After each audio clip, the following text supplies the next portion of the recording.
I'm Rupal Isman, the director of the Sydney Knowledge Hub out of the University of Sydney. We help facilitate collaboration between academia and industry, and we create opportunities for industry to engage formally and informally with researchers here at the university. We do this most visibly through our membership-based co-working space, which we are talking out of today.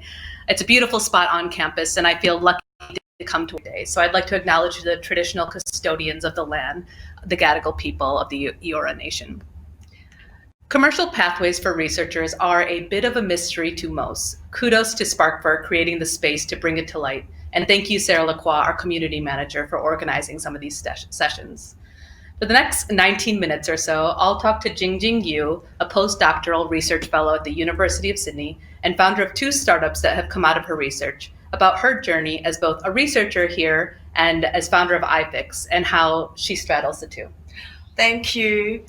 So hello everyone, I'm Jingjing, and just a brief introduction of myself. So I work at University of Sydney as an industry academic.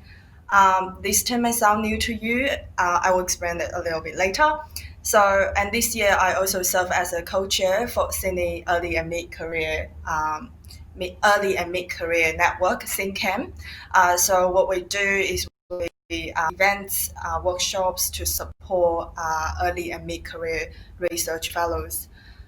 So outside the university, I co-founded iFix Medical, a startup company, and serve as the Chief Scientific Officer at iFix Medical. You? Great. Jingjing, I was wondering if you'd tell us the difference between research academics and industry academics. You talk a little bit about that. It's a new term, and I think that terminology is really important as we kind of come to what kind of the normal pathways are for commercialization. Yeah. So I heard of industry academic this year. So this term is also new to me, but I really like it because this term refers to translational research. And research academics refers to basic science research. By industry in this name, it really tells the differences between these 2 research streams, where for translational industry is a key component in their career. And it also demonstrates a very different career path between these 2 research streams. So I prepared a slide to show the differences between research academics and industry academics. I guess the slide is on the screen. I think you can see that. So basically, to start with similarities, these 2 streams are very similar in terms of you all manage research projects, you all do budget, you all source funding, you all work within a team with collaborators. But the key differences is the mindset of thinking. That's how I feel. As an industry academic, starting from generating, you need to involve market. So in addition to doing literature search, you actually will start with market search. So you have to, if your idea really can be applied in a particular market, and you will work with end user earlier on to make sure that your idea does have a significant presence or impact to this particular market. You probably also need to do patent search to know how is anything that's maybe similar to yours or different to yours, or how is the idea being or prototype or kind of technology being patented in this field. So that will be a major difference forming idea, and then that leads to very different research direction and focus. So as an industry academic, you are more focused on developing a product. You bringing your idea to a product, to a minimum viable product that meets the need of a market. So whereas for research academic, you're probably more thinking about what causes this problem, what's the underlying mechanism that leads to this problem. But as academic, your focus is how can I solve this problem? So yeah, and the research outcome that generated as an industry academic will be a prototype that people can use. It will be IPs. There will be publications, but patents, your prototype, your licensing agreement, that forms a solid track record for industry academic than publications. So funding-wise, there's an advantage being an industry academic because you can search funding from both research funding and commercial funding. So that's a plus. But then for budgeting, industry academic, that you're not only budgeting for how you spend your money, you're also sometimes the grant application or potential investors will ask you to forecast what sort of revenue your technology can generate. So that's the unique part as an industry academic. And you can take off the slide. I think Spark can maybe do that for us. So you talk a lot about market research and how that's kind of the primary differentiator. Part of the market research is actually talking to the end user, and part of it's about talking to other people in industry, right? And you also talk about the differences about diversity of funding. Commercial and industry partnerships offer a way to diversify money into your business. So can you tell us a little bit about how you personally got exposed to industry? I mean, was it this kind of quick pivot, like this one moment where, you decided to do iFix, or was it a series of little instances that led you that way? Okay, so I probably start with, it will connect with how iFix Medical was formed. So my earlier research career is basic science research. So working on what causes certain corneal diseases, and primarily we were generating publications just to showing our findings about what may lead to the cause, like the pathology of this disease that we're looking at. And then the research funding run out. It's hard to get research funding, but fortunately our group we're very open-minded. We don't really stuck in the research direction that we were initially starting as. So we think outside the box. We're thinking, okay, maybe, we still want to stay in research, but maybe our direction should be more to developing treatments for corneal diseases or eye diseases rather than to really looking into what causes them. This change of direction really changed how we think about our research future. And we identify this new research questions, start to sharing the ideas with people that we think may be able to help us. So Professor Jerry Sutton, he's another co-founder for iFix Medical. He's also a corneal surgeon and the end user, considered as the end user of the treatment we may developed at that time. And so he identified the market, and I try to find out how we can fill in the market gap, what is lacking in the treatment market.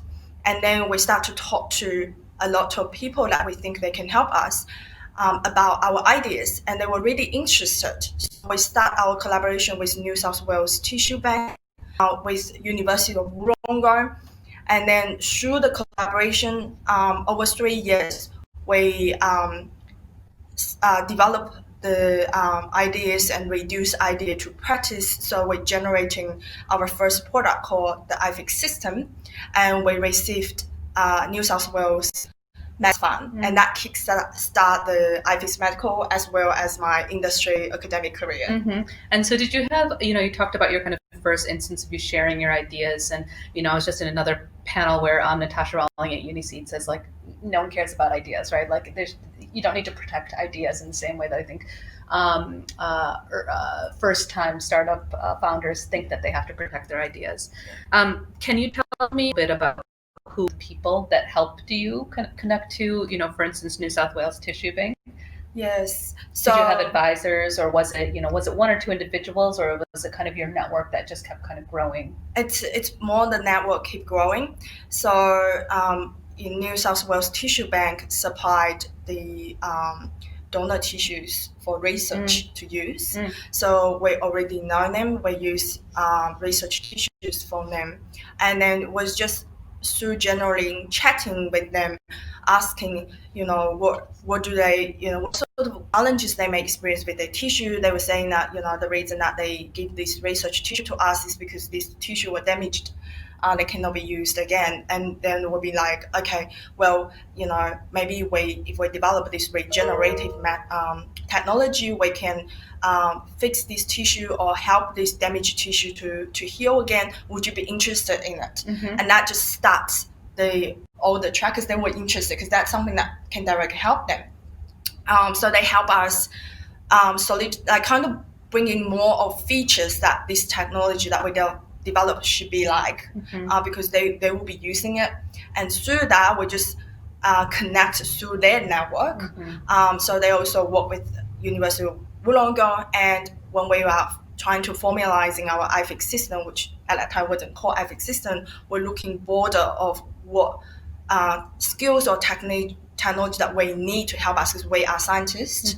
And we found the engineer team at University. We went to talk to them, and just through talk, we kind of build up this network, and they introduced us to Gordon's team. And so Professor Gordon Wallace is the director of TRICEP over there, and they do a lot of 3D printing, bioprinting. So we just start to gradually build up the network, and we have what we want. We're really clear on what we wanted to develop. That it's definitely a treatment for corneal injury, and we share the ideas. And with people coming in, we start to do developing everything. Just kind of driven by a very clear goal. Yeah, that's great. And I'm sure that was really, going back to something that you were talking about a little bit earlier. I'm sure that was really gratifying, going from kind of researching the problem to seeing the impact of the solution that you can, that you're bringing to market, kind of the individuals that you're, I guess, changing their lives based on iFix. So can you tell us maybe a little bit about iFix? We kind of talked a little bit about your journey, but tell us about the business you are at, and maybe this might be a separate question, but maybe about like how you straddle kind of your time at iFix and your time as a researcher. Yeah. So iFix Medical, it's a startup company. Me, Professor Jared Sutton, Andrew Batty, with the co-founders of the company. So Jared's a cornea surgeon, and Andrew is a commercial expert, and I'm the scientific part. So you kind of the company's got the three kind of corner there. So at this stage, our first product is the iFix system. So it's a handheld 3D printer which delivered a clear and adhesive gel to injured cornea. So this clear gel will fill in the defects at the cornea and facilitate help healing. This is we think it's the first non-invasive active treatment for corneal injuries. So currently, what we're trying to push it to market is we're going through all the manufacturing procedure, going through regulatory requirements. So this is the part that we are at now. We came to get approval from TGA, FDA. We also final patent application, and to my a full patent granted. Yeah, so congratulations. And so now looking into national phases of which countries want to patent it. Yeah. So these are the main activities we do in iFix Medical. That's very different, in fact, to an industry academic at University of Sydney, because still as a researcher at uni, you need to do research. So research is the key. So you're generating ideas, you keep doing research, whether industry directed or basic science directed. But at particularly this stage, you're actually not doing too much. So your expertise, knowledge about your product is valuable in terms of you are developing a quality control system for this new product. So my responsibility at iFix Medical is to generating the quality control system, the tests that are required to work regulatory framework to make sure that these products are generated, use are clinical graded, we can pass all the tests. So that is the job at iFix Medical. But I have 3 days at University of Sydney, which I'm actually developing new products. So which is totally different to iFix Medical, because like the going through from the initial generating iFix medical assistant to iFix medical, I kind of in what the industry academic pathway is like. I really enjoy. So my work at UC now is to develop more products. So I work more with collagen, tissue engineering, and we're still trying to treat disease, but it's a different approach, and that's the two is separating. I think it's really good because you have the exciting research going, and then on the other hand, you kind of in the product developing where you work within a regulatory framework, and you work with people outside research, you work with potential investors, financial people, regulatory teams. So they're very different, but they help each other. Kind of. I'm sure that's quite interesting. You probably spent most of your education life like studying the eye. And as you work on iFix, you're getting exposed. You're learning a whole new different skill set. You're getting exposure to things that you just would never have had access to as a sole researcher. So, do you have thoughts on kind of like where your long-term vision for your career? Maybe not long-term, maybe medium-term. Over the next few years, kind of do you see yourself gravitating more towards the research side or iFix? Yeah, that's a really good question, because one reason I wanted to share my experience through this session is in fact to say that yes, I personally developed the research into two streams, that's basic science research and industry research, and then this startup company. But in fact, they're all connected. So your translational research may build from the basic research that you found. And your translation research will lead to the study, but you can always come back through understanding more about your product, how they with disease. You always come back to the basic research. In fact, a loop. What I wanted to really share is instead of limit yourself into one stream, permitted. Maybe more focus on what your current research interest is. If its current interest is more towards to developing a product, then change your research mindset to be more focused on, can this product benefit market? Can it lead to commercialization? But if your current research or during this pathway you found that I really want to understand what causes this, why is this working, then you can kind of change it back to basic science research to focus on how this is happening. So they're actually all interconnected, and a lot of skills you learned from each stream are interchangeable. The essential skills such as communication skills, grant writing skills, budgeting skills, they're all very similar. And in terms of competition, they're equally competitive. Like whether you be just basic science research looking for funding, or being a research looking for commercial funding. So I think if you are in research, you have a lot of options. You just need to identify with your current research interest and the finding you generated, which one is more suitable. You go have with that track, build that record, and very easy to other directions. Yes. Right.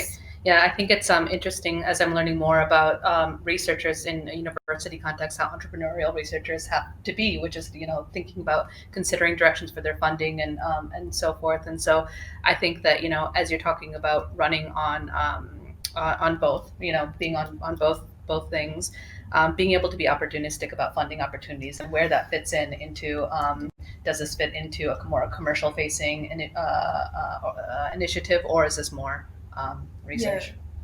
So I think with the limited resources, with pressure from funding support from industry, even with the industry, I think the key is being focused.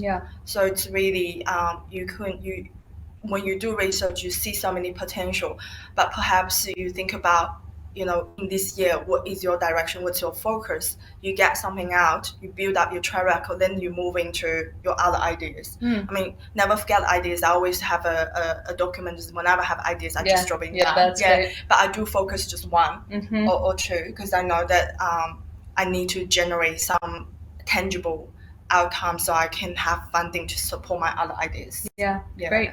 Well, that is all the time we have. Thank you so much, Jingjing, for your time.